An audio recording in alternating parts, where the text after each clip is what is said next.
అందరికీ నమస్కారం. Welcome back to my channel. ఈరోజు ఈ వీడియోలో 2025లో వైశాఖ మాసం ప్రారంభం మరియు ముగింపు తేదీలనైతే చూద్దాము. అంతకంటే ముందు ఎవరైతే నా ఛానల్ని ఫస్ట్ టైం విజిట్ చేస్తున్నట్టయితే లైక్ చేయండి, షేర్ చేయండి, సబ్స్క్రైబ్ చేయండి. వైశాఖ మాసం విష్ణుమూర్తికి చాలా ప్రీతికరమైన మాసం. వైశాఖ పురాణం వినడం లేదా చదవటం చాలా మంచిది. ఈ మాసంలో చేసిన ఏ పుణ్యకార్యమైనా విశేషమైన ఫలితాన్ని ఇస్తుంది. అలాంటి ఈ పవిత్రమైన వైశాఖ మాసం ఈ సంవత్సరం ఎప్పుడు ప్రారంభమవుతుందో చూద్దాము.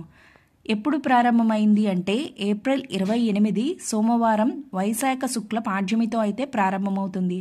ఎప్పుడు ముగుస్తుంది అంటే మే 27 మంగళవారం వైశాఖ అమావాస్యతో అయితే మనకు వైశాఖ మాసం అనేది ముగుస్తుంది.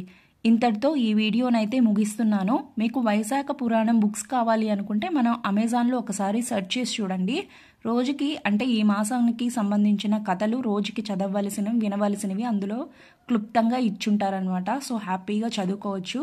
ఈ వీడియో మీకు ఎలా అనిపించిందో కూడా కామెంట్ చేసేయండి. ఈ వీడియో మీకు నచ్చితే లైక్ చేయండి, షేర్ చేయండి, సబ్స్క్రైబ్ చేయండి. Thanks for watching.